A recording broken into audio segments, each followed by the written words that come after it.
The scientific, physical perception of the world is the philosophical idea of realism. Realism is the opposite of idealism in that the universe exists solely because it exists and not because the human mind perceives it. Things have a value over the concepts of ideas. Realism focuses on perception, rational thinking, and sensing in order to acquire information. Realism focuses on the world of nature and physical things, depending on our experiences and perceptions of these concrete things. Sense realism focuses on schooling of realism, asserting that knowledge comes from the senses, which gathers data and transmits them to the mind to be sorted, classified, and categorized.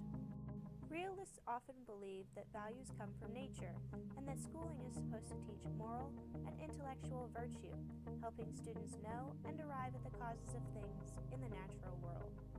Realism is used within the classroom for deductive logic and the scientific method. Deductive logic focuses on observation, classification, and categorization. Both deductive logic and the scientific method rely on the senses to acquire knowledge. There were 4 philosophers primary in developing this theory. John Locke studied human knowledge, finding that the mind works like a blank slate, or tabula rasa.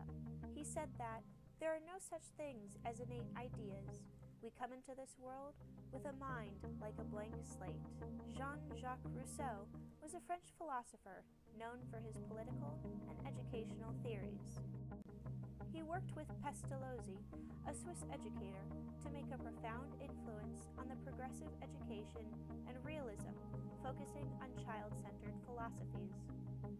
Francis Bacon was a politician and a philosopher that advanced the science front of realism to depend on the inductive method of inquiry.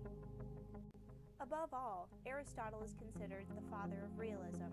He disagreed with his teacher, the idealist Plato, and believed that reality, knowledge, and value exist independent of the mind, not predicted from our ideas. In the field of education, realism still has a very distinct impact. Moral and intellectual value are stressed, and students should know and arrive at the cause of things. Schools should provide an educational environment to develop students' powers of reasoning and help master principles of scientific inquiry.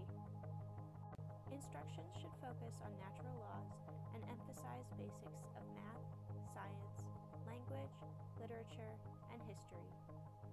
Math and science are at a higher priority than practical arts, and there is a preference towards instructional methods of deductive logic and the scientific method. Physical health is also emphasized because it is important to be in good shape. Gym is emphasized for this reason.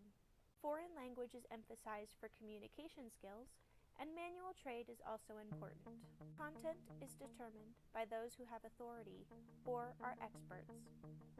The learner needs to be orderly, rational, and use senses to understand the world of things. Realism has the teacher and students both actively learning in an unending interactive process. The teacher's role is to emphasize and model reasoning, observation, and experimentation, teaching students to think clearly and to understand the material world. Teachers use intrinsic motivation and scaffolding to help students conquer experiences and challenges. Each child is at a stage of ripeness as they progress through the stages of development. Realism plays a key part in a child experiencing the world around them in multiple assisted ways.